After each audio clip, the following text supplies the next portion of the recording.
Не се плашиме никогаш од нула да почнеме. Впрочем, таква и некоја звезда не следи и после банкротот ние повторно од нула почнавме и постигнуваме резултати кои што тие не може да ги постигнат со скапо платени кампањи од милионски суми. Значи, она што Социјалдемократскиот сојуз, ВМРО ДПМН го ставаат дневно на Facebook, ние не го покриваме ни во цела кампања, меѓутоа кога ќе го видите ричот, ќе видите дека левица има многу поголем допир до населението и особено до младите. И тука е онаа партизанска предност која што ние ја имаме спрема другите. Партизаните, не заборавајте, предноста пред сите на теренот и беа младите.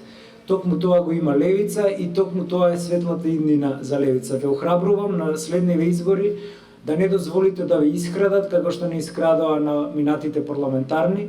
Ке имате логистика од околните општини, значи од како што ме информира од Виница, од Берово, онаму кај што немаме листи, а тие луѓе гравитираат околу вас, тие луѓе ќе бидат ваша логистика со цел да покриете наблюдувачи, бидејќи страшно не покрадува на минатите избори, токму поради тоа што немавме наш теренски тим кој ќе го следи тоа.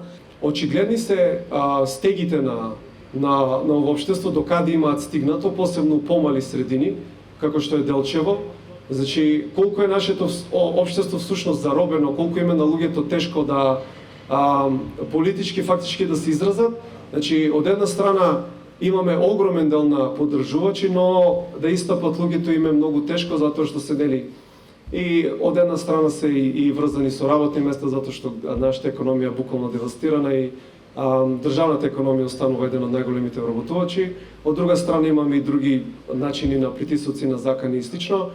И јас кога ве гледам тука, значи вие мора да разберете, вие сте фактички отпорот.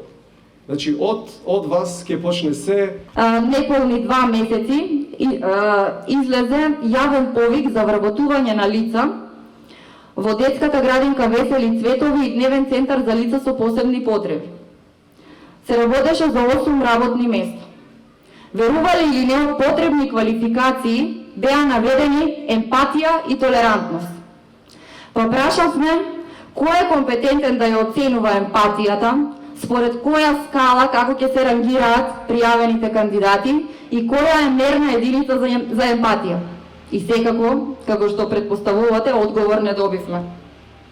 Ваквата пракса мора да се промени. За таа цел, левица во својата програма предвидува бирање на најквалитетните пријавени кандидати, елиминација на политичките врски при вработувањето и напредок во кариерата и враќање на критериумите на стручност, компетентност и професионални квалификации. Како пример за водоснабдувањето ќе ги наведам село Звегор и село Драмче. Во 4 години актуелната власт не оствари ниту едно ветување дадено на жителите на овие села, конкретно за село Звегор. 6 од 6 ветени, но не остварени. 100% нереализација. Со години жителите упатуваат апел и реагираат кај надлежните институции ова прашање конечно да се реши, меѓутоа среќен завршеток се уште нема.